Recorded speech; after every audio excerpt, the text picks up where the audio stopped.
Gênesis 39, diz assim: José foi levado ao Egito e Potifar, oficial de Faraó, comandante da guarda egípcio, comprou dos ismaelitas que o tinham levado para lá. O Senhor era com José, que veio a ser homem próspero, e estava na casa do seu senhor egípcio. Vendo Potifar que o Senhor era com ele, e que tudo que ele fazia o Senhor prosperava em suas mãos, logrou José mercê perante ele, a quem servia, e ele o pôs por mordomo de sua casa, e lhe passou às mãos tudo o que tinha. E desde que o fizera mordomo de sua casa, e sobre tudo o que tinha, o Senhor abençoou a casa do egípcio por amor de José.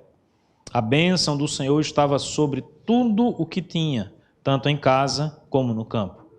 Potifar, tudo o que tinha, confiou às mãos de José, de maneira que, tendo-o por mordomo, de nada sabia, além do pão com que se alimentava. José era formoso de porte e de aparência. Aconteceu depois destas coisas, que a mulher de seu senhor pôs os olhos em José e lhe disse: Deita-te comigo. Ele, porém, recusou e disse à mulher do seu senhor: Tem-me por mordomo o meu senhor e não sabe do que há em casa, pois tudo o que me passou ele às minhas mãos. Ele não é maior do que eu nesta casa, e nenhuma coisa me vedou, senão a ti, porque és sua mulher. Como, pois, cometeria eu tamanha maldade e pecaria contra Deus? Falando ela a José todos os dias, e não lhe dando ele ouvido para se deitar com ela e estar com ela, sucedeu que certo dia veio ele à casa para atender os negócios, e ninguém dos de casa se achava presente. Então ela o pegou pelas vestes e lhe disse: Deita-te comigo. Ele, porém, deixando as vestes nas mãos dela, saiu fugindo para fora. Vendo ela que ele fugira para fora, mas havia deixado as vestes nas mãos dela, chamou pelos homens de sua casa e lhes disse: Vede, trouxe-nos meu marido este hebreu para insultar-nos. Veio até mim para se deitar comigo, mas eu gritei em alta voz. Ouvindo ele que eu levantava a voz e gritava, deixou as vestes ao meu lado e saiu fugindo para fora. Conservou ela junto de si as vestes dele, até que seu senhor tornou a casa. Então lhe falou segundo as mesmas palavras e disse: O servo hebreu que me trouxeste veio ter comigo para insultar-me. Quando, porém, levantei a voz e gritei, ele, deixando as vestes ao meu lado, fugiu para fora. Tendo o Senhor ouvido as palavras de sua mulher, como lhe tinha dito, desta maneira me fez o teu servo, então se lhe acendeu a ira. E o Senhor de José o tomou e o lançou no cárcere, no lugar onde os presos do rei estavam encarcerados. Ali ficou ele na prisão. O Senhor, porém, era com José, e lhe foi benigno, e lhe deu mercê perante o carcereiro, o qual confiou às mãos de José todos os presos que estavam no cárcere, e ele fazia tudo quanto se devia fazer ali. E nenhum cuidado tinha o carcereiro de todas as coisas que estavam nas mãos de José, porquanto o Senhor era com ele, e tudo o que ele fazia, o Senhor prosperava. Amém, amém, amém. Meus amados irmãos, particularmente peço aqui licença aos irmãos para falar nesse tom do particular mesmo, de algo que é muito pessoal, e não falo na perspectiva de querer aplicar aquilo que eu entendo e aquilo que eu penso pessoalmente como sendo a verdade, o que deve ser seguido por quem quer que seja. Mas eu particularmente tenho feito um exercício, tentado ter muito cuidado com sutilezas da nossa cultura, que muitas vezes adentram na nossa mente, no nosso coração, e que tem destruído a nossa fé, que tem tumultuado a crença que devemos devotar ao nosso Deus, que tem perturbado o seio da igreja de Cristo Jesus. Nós poderíamos chamar toda essa cultura, tudo isso que está posto diante de nós de secularismo. Mas o secularismo não se apresenta como uma coisa assim muito simples e muito clara, às vezes, de ser percebido. Ele permeia, é como aquela água que você coloca numa bucha, tá certo?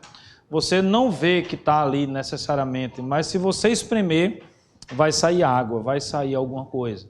E eu faço essa pequena introdução para dizer aos irmãos que algumas das datas que nós comemoramos, de alguns momentos que nós reputamos como sendo importantes, do ponto de vista cultural, muitas vezes eles são permeados por esse secularismo.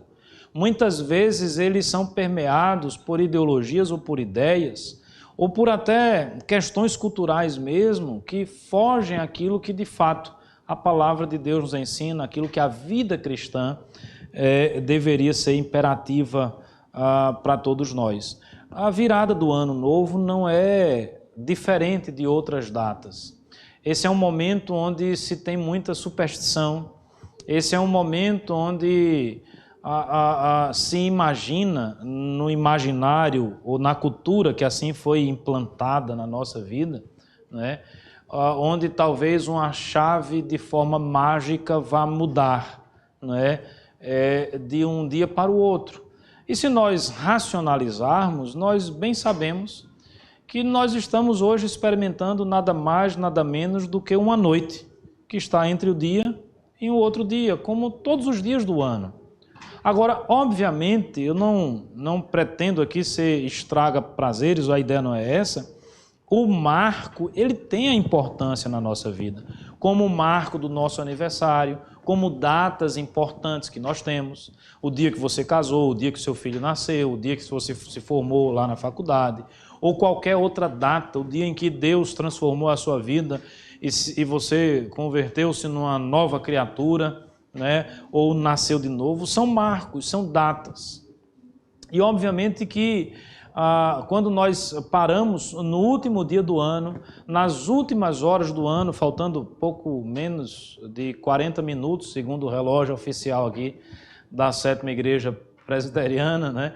Para um novo ano surgir, uma nova contagem surgir, né? Nós interrompemos uma contagem e começamos tudo de novo, 1, 2, 3 e assim sucessivamente. E obviamente que esse é um momento onde refletimos, onde pensamos, onde avaliamos, onde fazemos aquelas resoluções, né? As melhores resoluções são aquelas que a gente faz assim, olha, em 2023 eu vou cumprir as resoluções de 2010, que até hoje eu não consegui ainda cumpri-las como elas deveriam ser cumpridas, né? Essas resoluções, inclusive, nos mostram o quão nós falhos somos, né? Como é difícil nós lidarmos com tantas e tantas situações. E aí eu refletindo sobre o que compartilhar com os irmãos, e eu gosto muito da história de José. Para mim, eu já compartilhei toda essa história aqui numa série de mensagens na igreja, uma história que fala muito ao meu coração pela providência na vida de José em toda a circunstância que ele experimentou. E esse momento de virada de ano, esse momento de data sendo um marco, não é apenas um momento de resoluções para o futuro, é um momento também que, do ponto de vista cultural, algumas pessoas se angustiam no seu coração. Algumas pessoas dizem assim, poxa vida, mais um ano e as coisas não mudam. Mais um ano e está tudo do mesmo jeito, mais um ano e parece que eu não estou vendo isso, mais um ano aquilo. E aí eu tenho a plena convicção de que todos nós temos as nossas lutas, temos as nossas dificuldades, temos as batalhas que vão precisar serem enfrentadas em 2023 como as que nós enfrentamos em 2022. Mas provavelmente nenhum de nós talvez tenha passado aquilo que José passou. José foi traído pelos seus irmãos. Ele tinha um avô que traiu um avô por parte de mãe, não é, que traiu seu pai algumas vezes.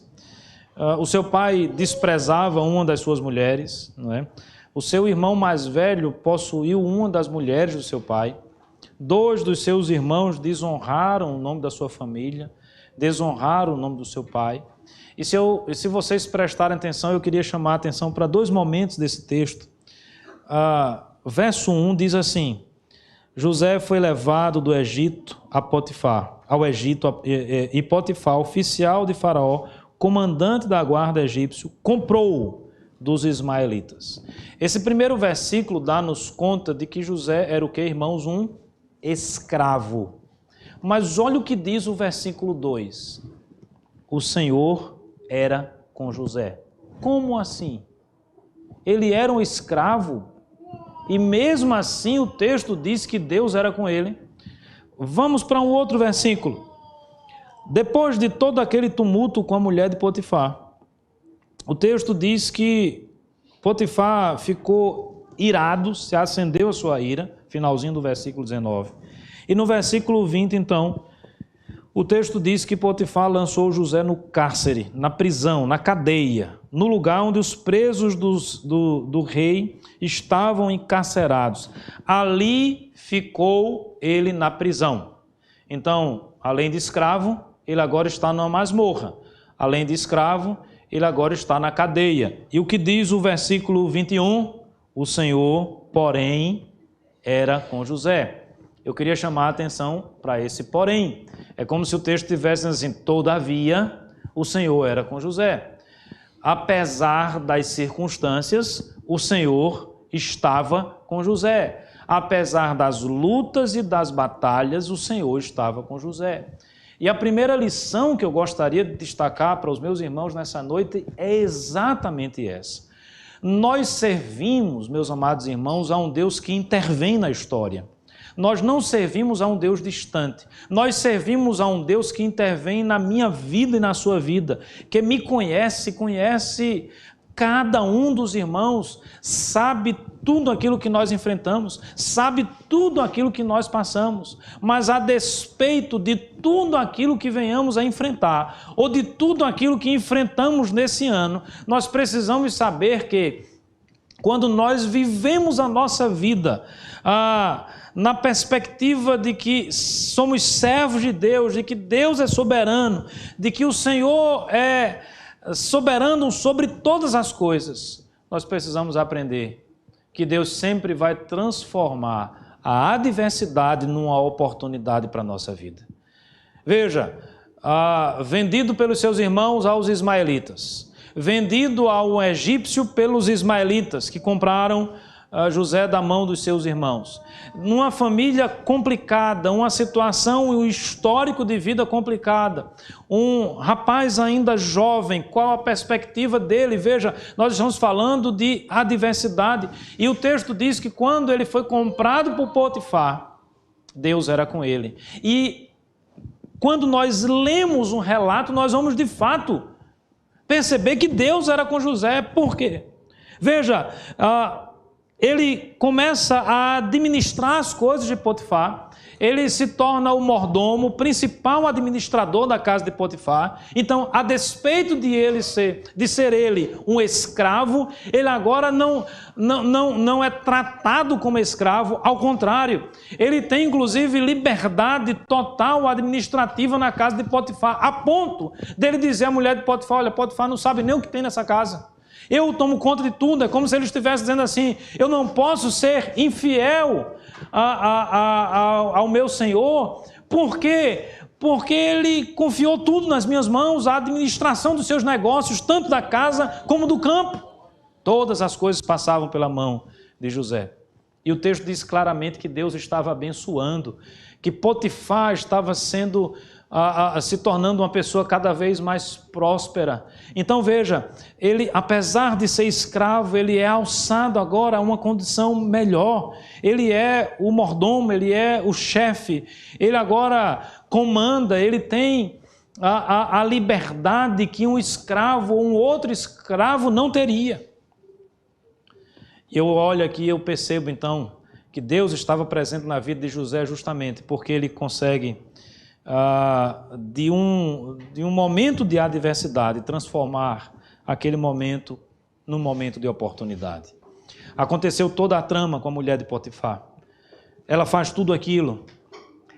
Mais uma vez, mais uma adversidade, mais uma batalha, mais uma dificuldade se estabelece na vida de José. José é lançado mais uma vez agora no cárcere. feito prisioneiro mais uma vez. Veja, ele era escravo, foi alçado à condição de mordomo, de administrador-chefe da casa de uma personalidade importante do mundo egípcio, mas agora, diante de uma adversidade, diante de algo que fugiu ao seu controle, mas que não fugiu ao controle de Deus, ele mais uma vez é lançado no cárcere. Mas mais uma vez, o que é que o texto bíblico nos ensina? Verso 21, o Senhor, porém, era com José. E, veja, e lhe foi benigno. Como é que pode? Ele está na cadeia. E a palavra de Deus está dizendo que Deus foi bondoso com ele. Meus irmãos, nós precisamos fazer algumas reflexões. Às vezes nós estamos chateados, às vezes nós estamos revoltados, às vezes nós não compreendemos as ações de Deus na nossa vida e nós não estamos vivenciando aquilo que José estava vivenciando. Nós não estamos passando as lutas que José estava passando. Obviamente que cada um tem a sua luta, cada um tem a sua adversidade, cada um de nós, no decorrer e no transcorrer da nossa existência, nós vamos enfrentar dificuldades agudas, mais complexas, mais difíceis, terríveis, outras nem tanto. Mas nós precisamos ter no nosso coração uma certeza e uma convicção, meus irmãos. Nós não servimos a um Deus que está distante. Nós servimos a um Deus que intervém. Nós servimos ao Emanuel, ao Deus que está conosco na nossa vida, ao Deus que pode transformar a nossa adversidade numa oportunidade. E mesmo estando preso, o que foi que aconteceu com José? O Senhor foi benigno com ele. Em que aspecto? Agora, ele comandava a cadeia, de alguma forma. Obviamente que tinha um carcereiro-chefe. Ele não estava comandando a casa de Potifar, ele não era o mordomo. Agora na cadeia, o verso 2 diz assim, que o carcereiro confiou às mãos de José todos os presos que estavam no cárcere, e ele fazia tudo quanto se devia fazer ali. E o carcereiro não tinha preocupações, porque tudo estava nas mãos de José. Então ele era preso? Era. Mas ele era um preso que tinha uma certa liberdade, que tinha, entre aspas, uma certa mordomia. Veja, ele tem agora mais uma vez a oportunidade de agir de forma diferente. E eu quero chamar a atenção dos irmãos para o que eu considero o diferencial, ou um dos diferenciais na vida de José, para que Deus transforme as adversidades enfrentadas por ele por oportunidades. Veja, meus amados irmãos, o verso 9 é o momento em que ele está respondendo à mulher de Potifar, que o estava assediando com todas as forças. Ela colocou os olhos nele, o texto diz que ele era bonito, formoso, boa aparência, e ela então o desejava naquele momento, mas ele era fiel a Potifar. Potifar havia dito a ele, olha, você pode administrar e tocar em tudo, mas na minha esposa não, é óbvio. Nós entendemos as razões de Potifar. Olha que coisa interessante. E quando ele responde àquela mulher, ele diz assim, ele não é maior do que eu nesta casa, está falando de Potifar, e nenhuma coisa me vedou senão a ti, porque és sua mulher. Aí ele faz a seguinte pergunta retórica, como, pois, cometeria eu tamanha maldade e pecaria contra Potifar? É assim que está no texto? É assim que está no texto, irmãos? Não. A diferença, ou uma das diferenças de José era exatamente essa. Ele tinha a noção que a sua fidelidade, antes de qualquer coisa, estava e repousava no seu Deus. Então ele tinha que agir de forma correta em toda e qualquer circunstância. Se ele fizesse aquilo que a mulher de Potifar queria, ele não estaria apenas sendo infiel a Potifar, mas ele estaria sendo infiel ao seu Deus, ao próprio Deus. E ele, veja, ele pergunta, como eu poderia ser infiel ao meu Deus? Aí eu fico me colocando no lugar de José. Imagine você ser vendido pelos seus irmãos, imagine você só enfrentando problemas na sua vida, Eu brinco dizendo que existem momentos onde todos os eletrodomésticos da casa fazem um complô e resolvem todos eles quebrar no mesmo momento. Não é? É uma analogia que eu faço para aquela situação em que, às vezes, na nossa vida, nós temos vários problemas que vêm de uma vez só. Ontem eu estava até dizendo para a Ariane, eu acho que foi ontem, antes de ontem. Eu estou com 3 problemas no carro, 3, que eu não vou dizer que não, mas 3. Não é só um, eu tinha 1, agora eu já tenho mais 2. Um aparentemente foi resolvido, eu estou correndo atrás para resolver mais 2. Né? O documento do carro está bloqueado, eu descobri que tem um recall para fazer, e aí tem que fazer um recall, e eu estou... você não pode viajar, isso é só um, dentre outros 2, e parece que tudo vem naquele turbilhão. E aí você começa a pensar, mas por que isso? Eu estou falando de coisa, obviamente um problema de carro, meus amados irmãos, é um problema pueril. Os irmãos concordam comigo ou não? É um problema tolo, não era para a gente perder a paciência com isso, não era para a gente perder noite de sono com isso, mas eu quero dizer aos irmãos o seguinte, às vezes começam a existir dificuldades e problemas na nossa vida, sabe qual é a nossa tendência? A nossa tendência é dizer assim para Deus, Senhor, eu sou presbiteriano, eu estou lá na 7ª, ou eu sou dizimista, ou eu isso, ou eu aquilo, e por que eu estou enfrentando todos esses problemas? Eu olho para José e vejo José dizendo uma coisa diferente. Diante de todas as dificuldades e adversidades que ele estava enfrentando, sabe o que ele diz?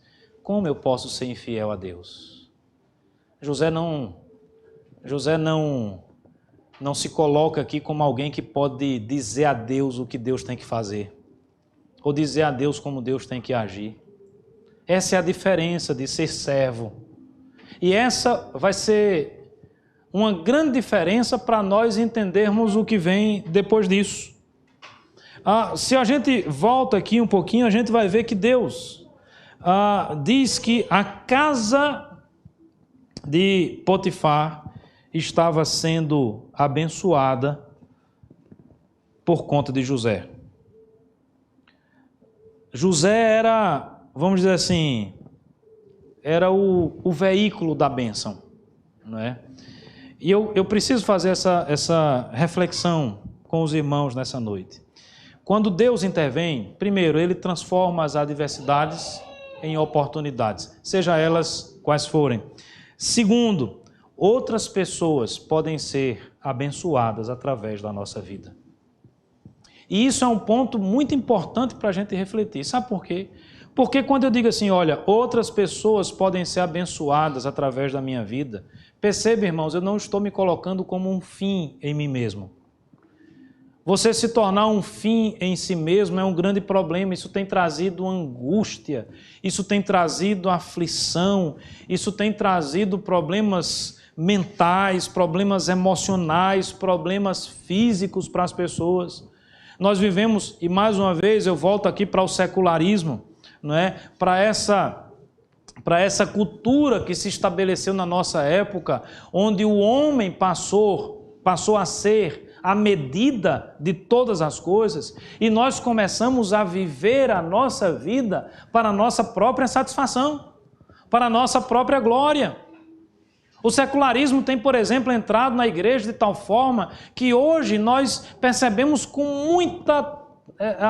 muita visibilidade pessoas que literalmente elas priorizam todas as áreas da sua vida e menos o serviço ao Senhor. Porque o importante é eu ser alegre, o importante é eu buscar a minha satisfação. Eu me tornei um fim em mim mesmo. E essa é uma das razões pelas quais nós chegamos em datas como essa, de transpor um ano para o outro, de um ano que se acaba e um ano que se inicia, e muitas pessoas estão tristes, angustiadas, cabisbaixas, porque elas achavam que mereciam ter mais do que têm, elas mereciam ser mais do que são, porque elas olham para si como um fim em si mesmas. E aqui o que é que Deus está fazendo na vida de José? Ele está abençoando Potifar. Meus amados irmãos, se é para fazer resoluções para 2023, eu queria convidá-lo a fazer essa resolução na sua vida. Não olhe para você como um fim em si mesmo. se coloque como sendo um canal de bênção na vida das outras pessoas. Quando nós fizermos isso, muitas coisas na nossa vida vão mudar. Tenha como resolução ser fiel a Deus, a despeito e apesar de qualquer circunstância. José está sendo fiel a Deus, ele não está praguejando, ele não está questionando a Deus, não é? Lembre-se de Jó, do sofrimento de Jó e da fidelidade de Jó expressa nas suas palavras. José tem feito a mesma coisa. E quantas vezes o nosso sentimento como igreja, como cristãos, como servos de Deus tem sido essa ideia de achar que nós poderíamos ter mais ou ser mais daquilo que nós somos, quando Deus nos permitiu ser o que somos e ter o que nós temos. E talvez você alivie a angústia, a tristeza, a decepção que possa vir a se instalar na sua mente, no seu coração, a partir do momento que você olhar para a sua trajetória de vida e começar a perceber quantas pessoas em 2022 você abençoou, porque você se tornou um canal de bênção nas mãos de Deus. Será que isso não é suficiente? Será que isso não é suficiente para chegarmos hoje, no último dia do ano, por exemplo, dizendo assim: Senhor, muito obrigado, porque nesse ano o Senhor me permitiu abençoar outras pessoas, porque nesse ano a casa de Potifar foi abençoada por amor a mim. O Evangelho chegou a outras vidas, o Evangelho chegou a outras pessoas, o ensinamento da Tua Palavra abençoou outras pessoas. Nós chegamos cansados, nós chegamos esgotados, as lutas, as adversidades são realidades na nossa vida, mas nós precisamos buscar o renovo no nosso coração, na certeza e na convicção de que o Deus que intervém é o Deus que pode abençoar tantas e tantas pessoas através da nossa vida. A minha vida não é vã, a minha vida não é sem propósito. A grande questão é: o propósito maior da minha vida não sou eu mesmo, é a glória de Deus. E a partir dessa busca pela glória de Deus, a bênção de Deus vai ser estendida a tantas outras pessoas. Talvez aquele familiar que você tanto ora por ele, que você tanto almeja que ele possa ter a sua vida transformada. Isso possa se tornar uma realidade a partir do momento em que você se enxergar como sendo um canal de bênção nas mãos de Deus.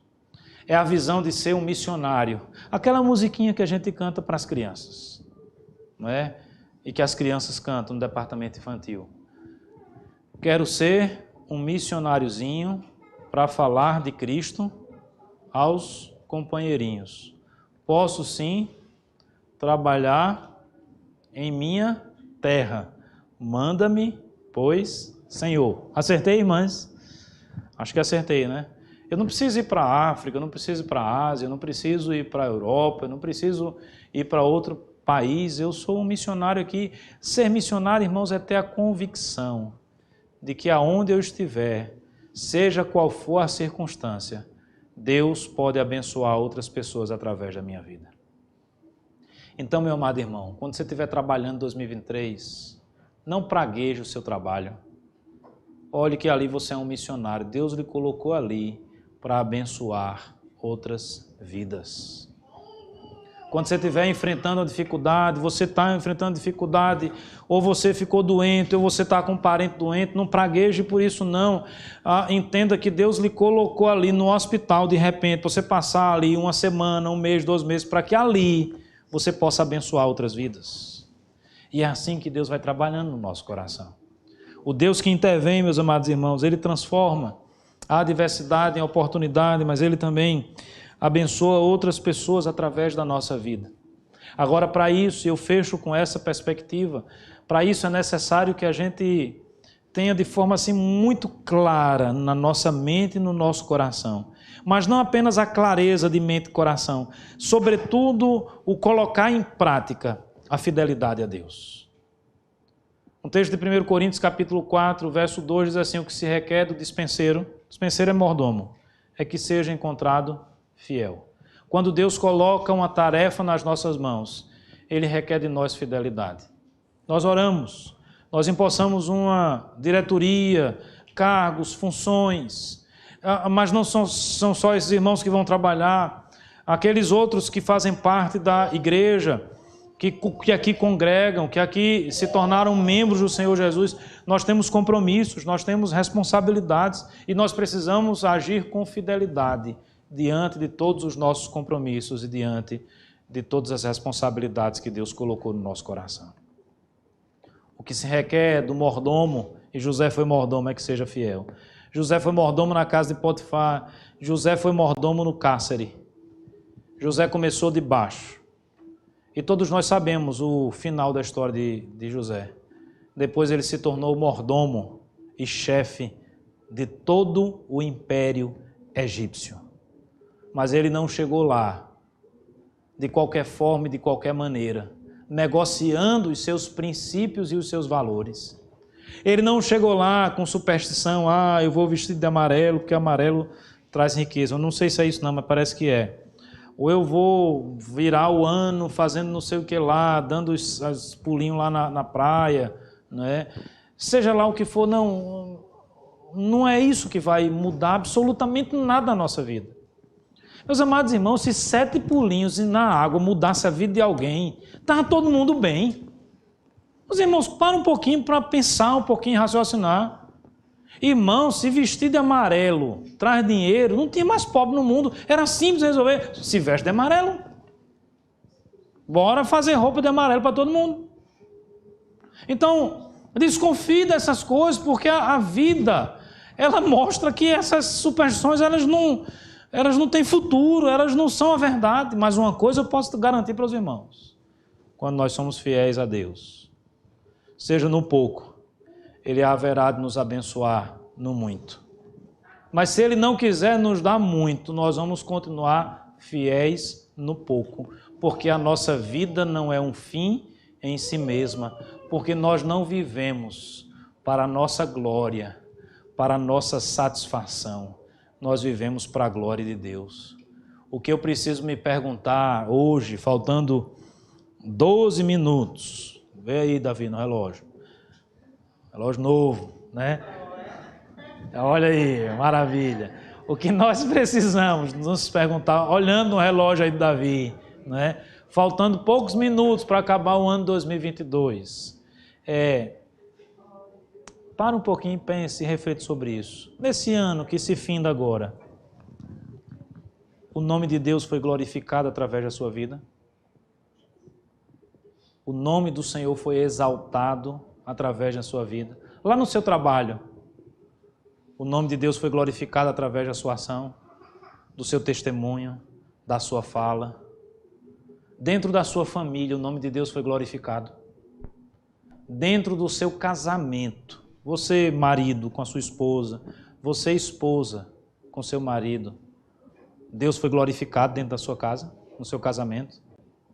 Filhos, dos mais novos aos mais velhos, o nome de Deus foi glorificado na sua ação de obediência ao seu pai e à sua mãe?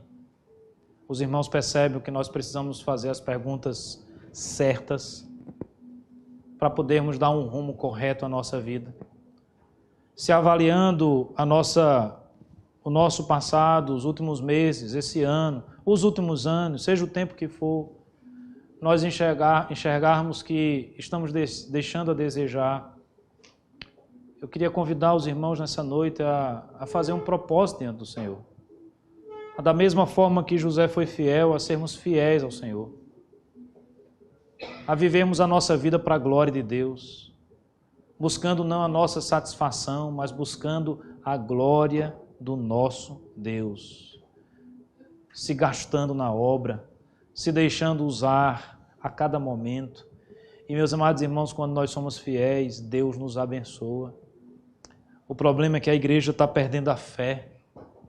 O problema é que a igreja está deixando de ouvir a palavra. O problema é que a igreja está deixando de ouvir aquela palavra do Senhor Jesus Cristo que diz: buscai em primeiro lugar o reino de Deus e a sua justiça, e as outras coisas serão acrescentadas. Nós estamos buscando as outras coisas e nós estamos cada vez mais escravos do mundo, escravos dos prazeres, escravos do dinheiro, escravos do cansaço. É chegando o final do ano, a gente está a pulso, Só Deus sabe. Será que nós não poderíamos estar vivendo uma vida mais leve e mais tranquila se estivéssemos sendo um pouquinho mais fiéis em buscar, em primeiro lugar, o reino de Deus? Vamos avaliar, vamos orar, vamos pedir a graça de Deus sobre a nossa vida. Uma coisa é certa, meus amados irmãos, o Deus que nós servimos é o Deus da providência, é o Deus que cuida de nós. Se aqui nós chegamos é porque a providência de Deus agiu na nossa vida e que eu e você possamos agradecer ao Senhor por isso. Mas que nós possamos fazer as resoluções que precisam ser feitas. Senhor, eu quero te buscar mais, eu quero ser mais fiel, eu quero viver a minha vida para a glória do teu nome. Uma vida santa, piedosa na presença do Senhor. Agora, para que isso aconteça, o secularismo não pode ter lugar na nossa vida. Nós não podemos tomar a forma do mundo, mas nós precisamos ser agentes de transformação do mundo, porque um dia Cristo transformou a nossa mente e o nosso coração. Que Deus assim nos abençoe. Amém e amém. Amém.